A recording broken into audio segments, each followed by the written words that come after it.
Padre nuestro que estás en el cielo, santificado sea tu nombre.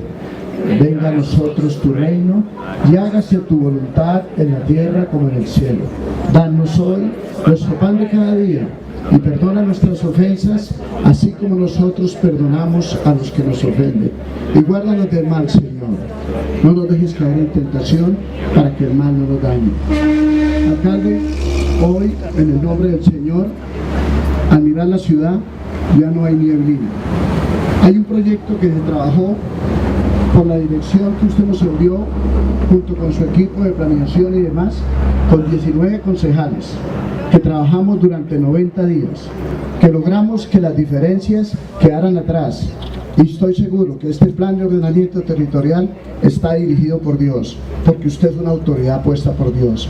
Nosotros lo bendecimos, como le dije el día de su cumpleaños, que la ciudad que usted sueña y que todos soñamos sea una realidad a partir de este tiempo y a partir de este momento en que está puesta la carta de dirección para Bucaramanga para los próximos 14 años. Alcalde y ciudad, que el Señor lo bendiga, porque sabemos que lo que hemos hecho está dirigido por Dios. Solamente, como dice la palabra, nunca se aparte de su boca ese libro precioso de la ley, sino que de día y de noche, alcalde, medites en ella, porque entonces el Señor hará prosperar, como es hoy, su camino, y todo nos saldrá bien a la ciudad, porque todo lo que usted haga es lo que recibe la ciudad, y hoy la ciudad está recibiendo con beneplácito una bendición grande, fruto del trabajo de 19 concejales esforzados, que no descansaron hasta el día 19 a las 8 de la noche, que logramos poder decir que esto pasaba para su firma, que la firma suya sobre este documento que hoy estamos acá